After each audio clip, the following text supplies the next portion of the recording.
She stood at the check-in counter with nothing but calm grace and a simple smile. No designer bag in hand. No security entourage at her side. Just a soft-spoken voice and a boarding pass that would soon cause a stir. The airline staff did not see elegance. They saw simplicity, and they judged her for it. One glance at her casual clothes and understated appearance was all it took for the first sneer to appear. Laughter followed, quiet at first, then shameless. They whispered, they assumed, they dismissed. Passengers standing nearby chuckled behind their phones, nudging each other as if they had front-row seats to some inside joke. The staff smiled, but it was the kind of smile used to hide condescension, not kindness. They questioned her seat. They questioned her story, but no one in that terminal expected what would happen next. Within minutes, the doors of the exclusive terminal entrance would open, and a man with power in his stride and purpose in his eyes would walk through. Not just any man, the billionaire owner of the airline, the husband they had just mocked her for claiming. And in that moment, the laughter would stop. The lesson would begin. Sophia Alvarez had never been one to seek attention. At 32, she preferred quiet confidence over loud luxury. Her wardrobe was filled with clean lines and soft colors, not bold logos or glittering labels. The olive green wrap dress she wore today was one of her favorites. Elegant, understated, and incredibly comfortable. It had no designer tag, no social status stitched into its seams. And yet, the people around her only saw what she was not. She was not wearing heels that clicked on polished floors. She was not dragging Louis Vuitton luggage or flashing a diamond-studded watch, but she was exactly where she was supposed to be, in the private check-in lounge of a five-star airline, holding a first-class ticket to the Maldives. The vacation had been a surprise from her husband, Daniel Alvarez, a man whose name alone carried weight in the financial world. Tech magnate, real estate mogul, billionaire, but at home he was simply Daniel, the man who brewed her coffee every morning and still kissed her forehead like it was their first date. This trip was a gift. No assistance, no calls, just you, he had said with a grin, placing the ticket in her hand. He had planned to join her at the resort 2 days later, after wrapping up meetings in Dubai. So here she was, alone, checking in for a luxury flight paid in full by a man who could buy the airline itself, and almost did. But as Sophia approached the counter, ticket in hand, she felt the weight of a dozen stares. The staff, polished and poised, glanced at her shoes, her dress, the soft leather of her carry-on, and in that quiet moment a silent judgment passed between them, the kind that stings more than words ever could. No one recognized her. That did not bother her. But being laughed at, that did. Still, Sophia said nothing. She offered her boarding pass with a smile, unaware that the next few minutes would change everything, not just for her, but for everyone watching. Because when you are married to a man like Daniel Alvarez, the world tends to pay attention when he walks into a room, and he was about to walk through that door. "Excuse me, ma'am," came the voice. Polite in tone, but cold in delivery. Sophia looked up to see the lead attendant standing behind the check-in desk. Her name tag read Claire in fine gold print, pinned just above her perfectly folded scarf. She smiled tightly, though her eyes remained sharp and dismissive. "This area is for our premium guests only," Claire said, glancing meaningfully at Sophia's outfit. Sophia offered a calm nod and handed over her ticket. "Yes, I am flying first class on Flight 702 to Malay." Claire barely touched the boarding pass, holding it between two fingers like it was damp. Her eyes narrowed as she looked at the screen. Another attendant leaned in and whispered something behind her hand. Claire smirked. "I think there has been a mistake," she said. "Perhaps your ticket was booked in economy and accidentally upgraded in the system. It happens." Sophia kept her posture straight. "My husband arranged this flight for me. The booking was confirmed yesterday." Claire raised an eyebrow. "And his name?" "Daniel Alvarez." The air shifted. The man, seated across the lounge, folded his newspaper halfway. One woman pulled down her sunglasses. The name was not unfamiliar, but no one here imagined this modest woman was connected to it. Claire let out a soft chuckle. "Right," she said, tapping away at the keyboard. Of course, and I am married to the King of France. A few muffled laughs echoed from behind the check-in counter. One of the attendants turned her back, pretending to straighten brochures to hide her grin. Sophia felt heat rising to her cheeks, not from shame, but from disbelief. The doubt in their eyes was not about the system or the ticket.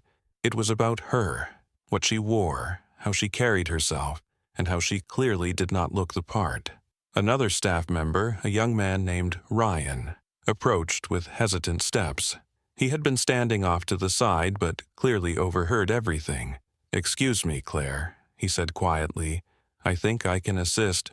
Claire waved him off with a flick of her manicured hand. "No, thank you. I will handle this." Turning back to Sophia, she nodded toward the nearby economy desk. "Perhaps it would be best if you step aside so we can assist other guests while we clarify your booking." At that, a man in a navy blazer scoffed from behind. "Some people really will say anything to get a free upgrade," he muttered, not softly enough. Sophia turned slowly, her gaze passing over each smirking face. She had worked hard to stay composed, but the humiliation was piling on fast. "I am not asking for anything free," she said clearly. "I am asking for the seat that was paid for." Claire crossed her arms. "We have protocols for a reason. Security requires us to verify all premium-class passengers." "And how often?" Sophia asked, her voice still level.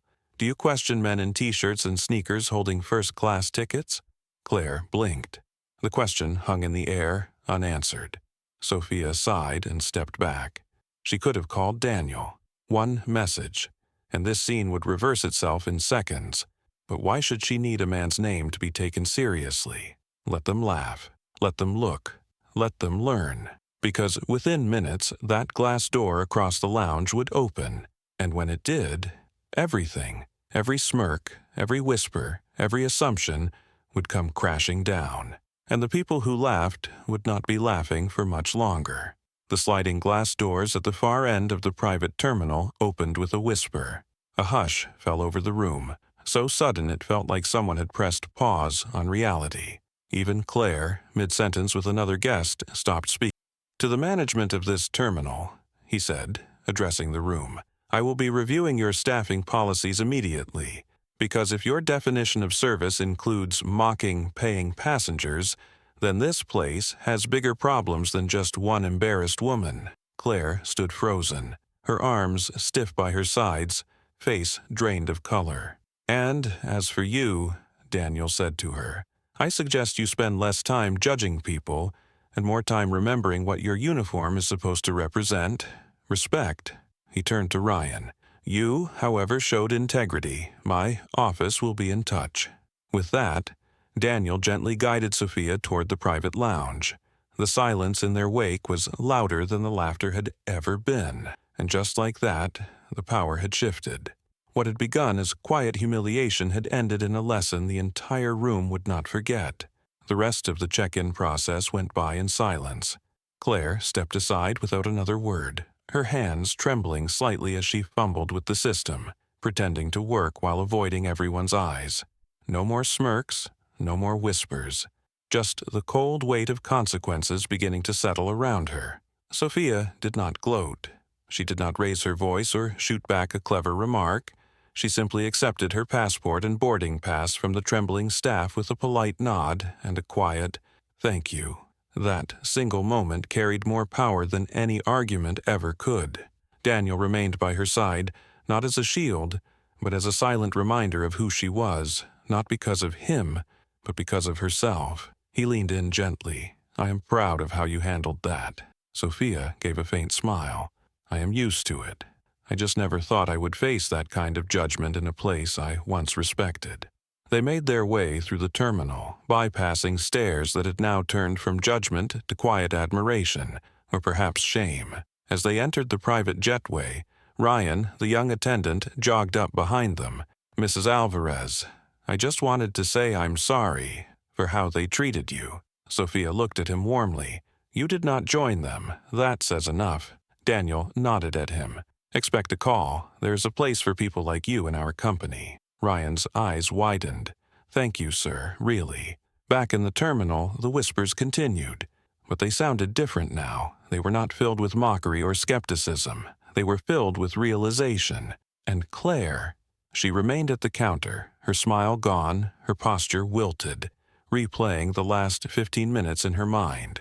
Her arrogance, once her armor, had cracked, and this time she had no audience laughing with her, only silence. The plane would take off on time, but the story would stay behind, traveling from one staff room to another, not as gossip, but as a warning. Do not judge a woman by what she wears. Do not mock someone whose story you do not know, because the quietest person in the room may be the one who owns the room. Later that evening, as the sun dipped below the turquoise horizon of the Maldives, Sophia and Daniel sat together on their private villa's deck, feet dipped into the warm, saltwater pool. The air was quiet, filled only with the gentle hush of the waves and the soft clinking of wine glasses.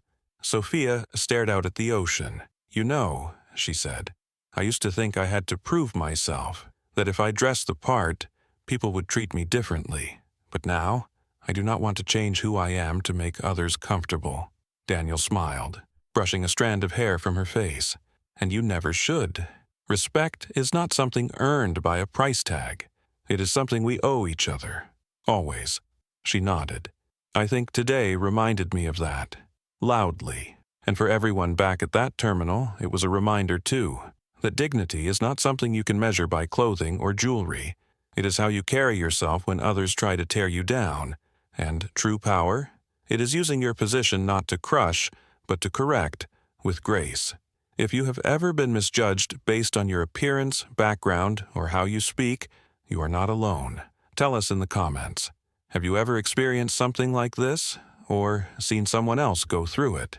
Your story might remind someone they are not the only one. And if this story moved you, subscribe and hit the bell icon, because we believe in stories that inspire respect, empathy, and quiet strength. Until next time, remember, sometimes the most powerful voice is the one that stays calm and speaks last.